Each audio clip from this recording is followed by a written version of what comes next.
Well, for our third Sunday of Advent, we get to celebrate the theme of joy. And we light our third candle today. Jesus said, "I am the light of the world. He who follows me shall not walk in darkness, but will have the light of life." Amen. Don't you just love the artwork on our bulletin today? I was thinking, that is a very joyful angel right there. I don't know who did this. I'm going to have to find out, but brilliant. Whoever's child drew this, well done. You've raised an artist for sure. I love this Sunday and to talk about joy. I think that we get the right lens, so to speak, that joy is one of these things that I think occurs naturally when we're seeing correctly. That so often in life, we're missing the joy because we're not noticing the things that ultimately matter, the things that bring real significance. And so often it's through that little lens of the child that we get that glimpse of the things that have kind of the eternal joy to it. You feel it, this texture of joy. And it's differentiated. You know, the Greeks had two words, separate words for happiness versus joy. They would call makario, which was this sort of lightness, this free, carefree way of looking at life. And then this kairo, which was this like deep culmination of being. You know, leave it to the Greeks. They were so brilliant with language. But this kairo, it was something that it took maturity to really understand. The joy wasn't an easy emotion. It was something that had to, in a way, be cultivated within us. Kairo is something that wasn't a beginner's virtue, right? It had to be lived into. It was come as a culmination of having lived well. And I love this definition. I've given it to you before, but this is from Dallas Willard, where he says, "Joy is not about pleasure, a mere sensation, but a pervasive and constant sense of well-being. Hope in the goodness of God is joy's indispensable support." A constant sense of well-being. Curious to know, how many of you guys live with a constant sense of well-being? You see how difficult it is, right? The truth is we get glimpses of joy here and there. We get moments of it. That we have to learn how to stay open to joy. And it comes from living our life based on the right things. I had a friend this last week say, you know, I'm kind of giving up on living the good life and exchanging that for a life that's good. And I thought, oh gosh, I want to sit with that for a second. Giving up the good life for a life that's good. I think in some ways that gets at joy, right? It's not the Instagrammable, spectacular, everything is just right and looks perfect. It's instead this sense of deep well-being. That's not to say that we don't celebrate pleasure when it comes, that there is happiness is a wonderful thing. I, the other day, was surfing with my friend Felipe here, and I got a wave that probably went 200 yards at churches appropriately. It just went forever and ever and ever, and I thought, oh, the happiness that you feel after something like that. But the truth is, the joy comes like when you come back out and your friends are all, oh, right? There's a connection with each other, a connection with the whole context of the beauty that's around you, a deeper sense of God's presence that comes with joy. We get these little glimpses, but we feel like we're seeing the way things really are, the way they're meant to be. I like how Brené says, joy is sudden, unexpected, short-lasting, and high intensity. It's characterized by a connection with others or with God, nature, the universe. Joy expands our thinking and attention and fills us with a sense of freedom and abandon. I love that idea, the freedom that comes with joy. That, again, there's such in pleasure and in happiness, sometimes it's the very opposite of that. We create so much pressure for ourselves sometimes to have happiness all the time. I think of a guy that I was surfing next to yesterday who was not experiencing joy. And he, you kind of get this feeling like he's always watching you, and every time you get a wave, he's like, dang it. And so then he takes your spot right there. So you kind of move over because there's plenty of waves, and sure enough, then I get another one, and he's looking at me like, oh, and then when I paddle back out, he's sitting where I was, and I say that honestly, hopefully without judgment, because the truth is plenty of times I've been that guy. Plenty of times I'm noticing what's wrong or what I'm not getting or what somebody else has. I'm trying to get like as many waves as I can, and as a result of it, I forget the fact that wow, look at this beautiful day.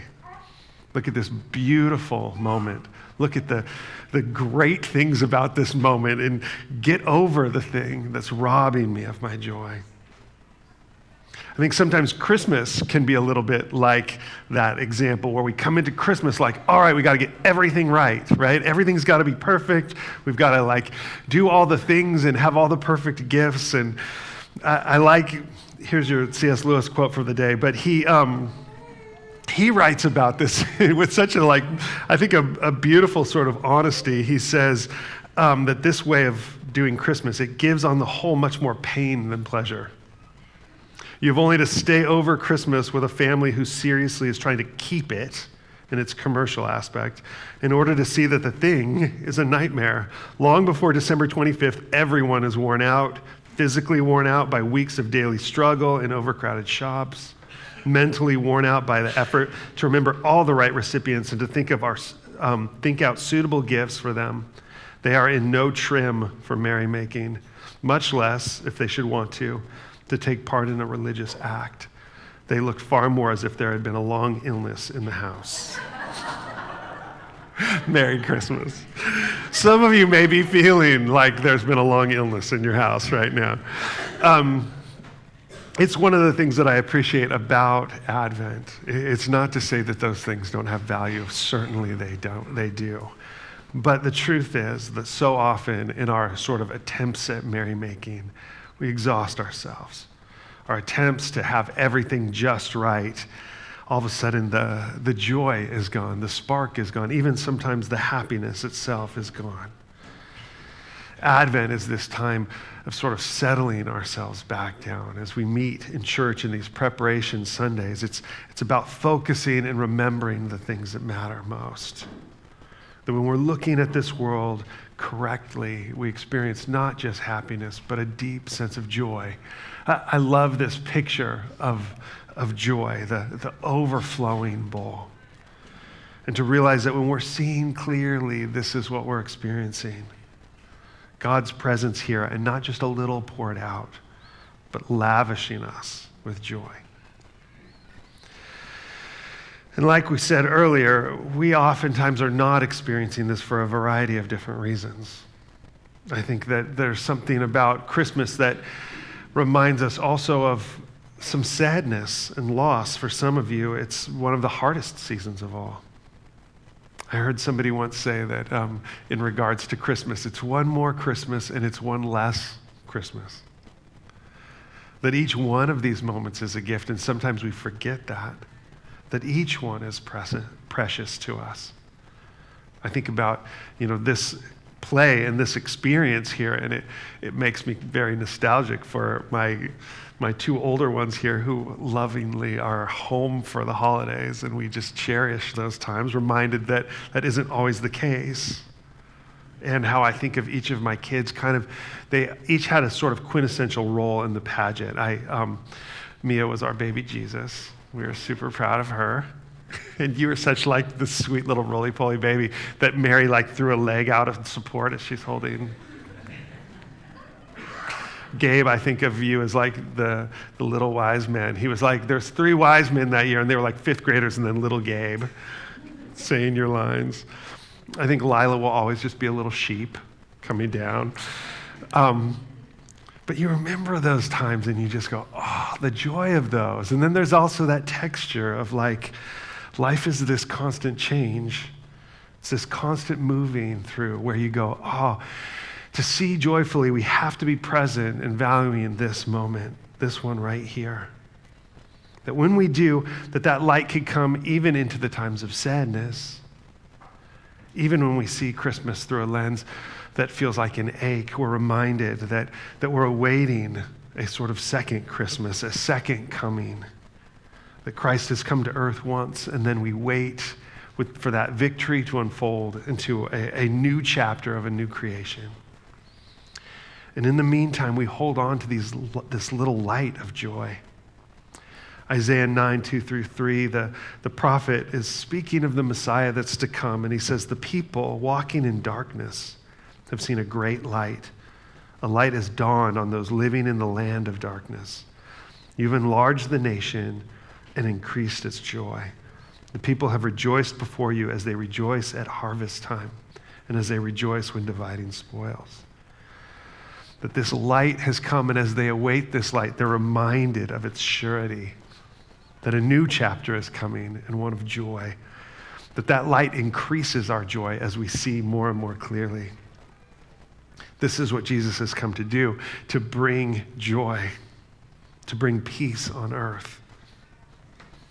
And Advent is this word that means coming, and a reminder again, we talk about this every Sunday, of a sort of tension that we live in. And already and not yet, that victory has come and yet still unfolds. This third Sunday of Advent, according to some traditions, is the Sunday of journey. And Advent has that sense of unfolding. We're reminded that all of us are on this journey. All of us are traveling. And that this life is a difficult journey at times, one of loss and sorrow and pain. Comes into a land of darkness, this light shines. And I like how Walter Brueggemann says this. He says, Advent does not begin in buoyancy or celebration or in a shopping spree. The natural habitat of Advent is a community of hurt. It is the voice of those who know profound grief, who articulate it and do not cover it over. But this community of hurt knows where to speak its grief, toward whom to address its pain. And because the hurt is expressed to the one whose rule is not in doubt, the community of hurt is profoundly a community of hope. That all of us are on this journey following this star. And the darkness in the world we're not told to ignore. We're not told to look away from the suffering. We see it. We see a world that is broken and confused, that stumbles into violence.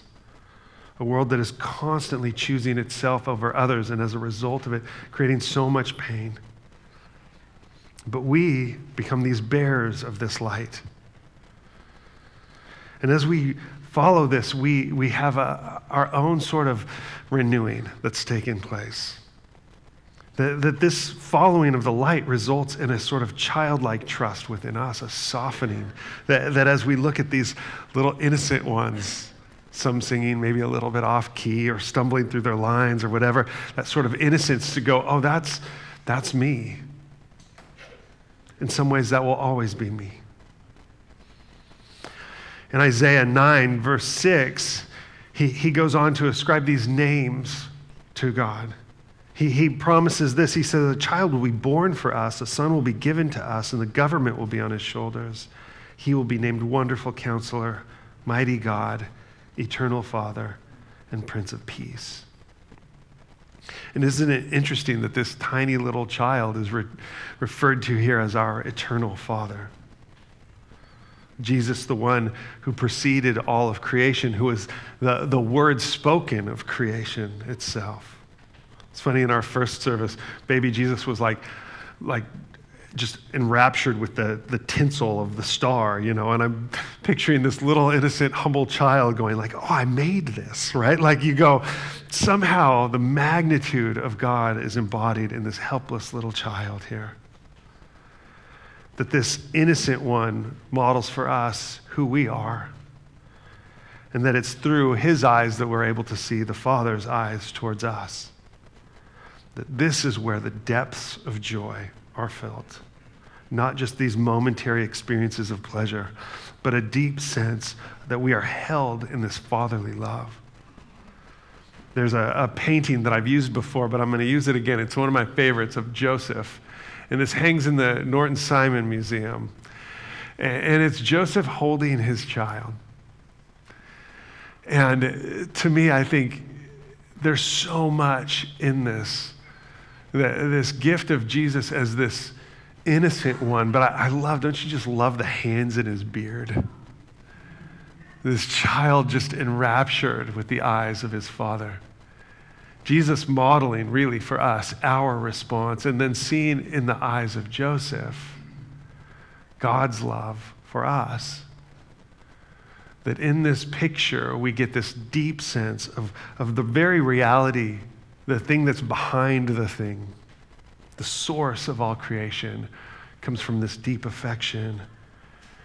And to realize we never grow too old for this sort of love. It's this love that when it's seen correctly makes us young. I like how Charles Spurgeon says, there's no unfathering Christ and there's no unchilding us. He is everlastingly a father to those who trust in him. And don't we live our lives seeking after this sense of approval, looking for this affirmation, feeling like things are good as long as we've received some sort of praise of our own value. And yet the truth is that's where our value lies. That when we're seeing that sense of God's gracious love poured out on us, all the striving, all the seeking to possess, all of these things can be held with a sort of freedom. That joy just simply is able to remain joy without us trying to turn it into something it's not. We talked about how this is a learned thing. It takes wisdom to live our lives with this kind of joy. And this is the wisdom from above. James is going to contrast that with the wisdom from below, which is this selfish pursuit, like my thing, my need, that thing that I want for Christmas, right? And he's going to say instead that the posture of heavenly wisdom, the texture looks like this. He says the wisdom from above is first pure, then peace-loving, gentle, compliant, full of mercy and good fruits, unwavering, without pretense. And the fruit of righteousness is sown in peace by those who cultivate peace. This is the posture, the permission that we have to live our lives with that sort of ease. That's what freedom feels like. It's interesting, this idea of joy in the Greek is probably more contrasted. Instead of like joy versus sadness, it's joy versus anxiety. That true joy casts out fear. That the worry and the stress, all of that way of living is the antithesis of joy. And the permission that is given through this message is to be a child is to give that responsibility back to God. It's God who is the one who is doing all of this. I love how in John 1, he gives a little creation story as he explains the very beginning of this journey starts in this brilliant moment of creation. He writes, in the beginning was the Word, and the Word was with God, and the Word was God. He was with God in the beginning. All things were created through him, and apart from him, not one thing was created that has been created. In him was life, and that life was the light of men. That light shines in the darkness, and yet the darkness did not overcome it. And as John goes on, he's saying it's this creation moment that's unfolding. We find where we're at in this chapter of the story, that we're not at the end of the story. We're in the late stages of it. I think it's N.T. Wright says that chapter 1 is creation, and chapter 2 is the fall. Chapter 3 is Israel. Chapter 4 is the coming of Jesus. Chapter 5 is the church. Chapter 6 is the new creation. And as we live here in chapter 5, towards the end of chapter 5, we're waiting this new creation. And in this creation story, what it's doing is it's transforming us into something. He goes on in verse 10, he says, he was in the world, and the world was created through him, yet the world did not recognize him. He came to his own, and his own people did not receive him. But to all who did receive him, he gave them the right to be children of God, to those who believe in his name, who were born not of natural descent or of the will of the flesh or of the will of man, but of God. This is the gift and the reminder of Advent. We set our minds on this fact, that to see the truth and to recognize it for what it is, this is our hope and this is our identity, that it makes us young at heart and sets us free. That when we look at those eyes of God, we see, like that painting, this love of a father looking at us affectionately. When Paul prays for the church in Ephesus, he prays that they would understand that more and more, that they could get their minds around that idea. He says, I pray that out of his glorious riches, he may strengthen you with power through his Spirit in your inner being, so that Christ may dwell in your hearts through faith. And I pray that you, being rooted and established in love, may have power together with all the Lord's people to grasp how wide and long and high and deep is the love of Christ, and to know this love that surpasses knowledge, that you may be filled to the measure of all the fullness of God. To understand that is to understand joy. A joy that sets us free, a joy that undergirds us in a constant state of well-being. Advent reminds us to look at the world through those eyes, the eyes of a child. And though we look back and we hear this story and receive this story, if we're seeing correctly, we're able to see God at work here and now. In the little ways, in the little acts, and the little gifts that we do for each other. The ways that the church continues to be the church by caring for each other. When we do this, we make Christ manifest to those around us. I like how Peter says, though you've not seen him, you love him. Though not seeing him now, you believe in him and rejoice with inexpressible and glorious joy. It fills us, it overflows us. Love casts out fear, casts out worry, works against our selfishness and our despair. Joy is never something that we hold in isolation. It is always something that's to be shared. It strengthens us when we become overwhelmed, but then we become the ones who come and bring that joy as a comfort. That it can happen even in the midst of our suffering and our loneliness and our struggle. And this is what I found in my own life, is that sometimes those are the times that the light is the brightest. Times where I'm feeling really alone. Times where I'm really questioning and struggling. Those are the times where I feel like God has drawn nearest. Where I've felt that warmth almost like in such a tangible way. I do think there's some things that we can practice to help us really grasp and savor joy. And the first is a little bit of patience. That we realize that seeing correctly often takes time. I had read an article about this one art professor who would ask people to sit with a painting for 3 hours. Can you imagine? I was like, I would lose my mind. But they were saying, like, the responses from students in like 2.5 hours later, they're like, oh, look at that. That to really see these things requires a deep attention. As Mary Oliver says, that is the beginning of devotion. I think it requires more stillness than we often possess. I don't know about you, but I like to do things. I'll figure it out by doing things. I'll find the truth by writing it out, right? And sometimes we need to practice instead a stillness, that we're not just paying attention. But I was reading that composer Hans Zimmer would sit on his hands when he was preparing a score. Because he knew that if he just sat down with his fingers on the keys, he'd go right back into muscle memory. He'd just do what he had already done before. So he'd sit on his hands and wait. And I thought, I think there's some wisdom in that for us as well. That to notice the things in all the hurry and all the busyness, that we're skimming right over the top of these things. But if we can in our patience, pay attention, sit on our hands, sit still. The last thing is that we would savor what God is doing.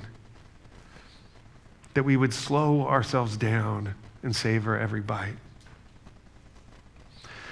There's a book that I pull out usually this time of year it's called The Wedding Feast of the Lamb, Wedding Supper of the Lamb by Robert Capon. And what I like about Capon is that he's a chef and a priest.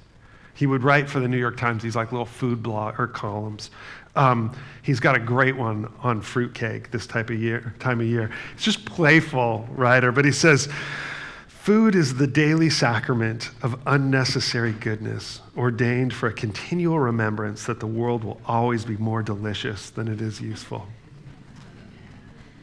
There's capon for you. This whimsical way of looking at it, but he's like, when you create these meals and savor each bite, this is the way to approach all of life. That life, when seen right, will always be more delicious than it is useful. Chesterton writes it like this. He says, children are grateful when Santa Claus puts in their stockings gifts of toys or sweets. Could I not be grateful to Santa Claus when he put in my stockings the gift of 2 miraculous legs? We thank people for birthday presents of cigars and slippers. Can I thank no one for the birthday present of birth? And do you see what he's doing there, right? He's going, oh my gosh, we are constantly looking for the next thing that we need and failing to see all that we've been given. The richness all around us, the deep affection of God's love poured out on each one of us. That we should be going through life going, oh wow, look at that, again and again and again. This is how a child sees the world, right? Again. We're the ones who grow old and sin. God is constantly inviting us to become young. I thought, as we bring this to a close, and just hope this serves as a reminder for us all, that as we approach Christmas, we slow ourselves down. We've got just one more week left as we prepare our hearts. Let's savor each day of it. And may we realize that it's this world that Jesus came to. I thought I would close with a poem I've read for you guys before. It's from Wendell Berry. And once again, I like these kind of bivocational guys. Like Wendell Berry is a poet and a theologian, but he's also a farmer. And he had a barn of his and realized that it was this world to which Jesus came, which means it could just as easily have been his barn that Jesus was born in. And this is called sighted as not before, this idea of seeing correctly. And he says, remembering that it happened once, we cannot turn away the thought as we go out cold to our barns toward the long night's end, that we ourselves are living in the world it happened in when it first happened, that we ourselves opening a stall, a latch thrown open countless times before, might find them breathing there, foreknown, the child bedded in straw, the mother kneeling over him, the husband standing in belief. He scarcely can believe in light that lights them from no source we see.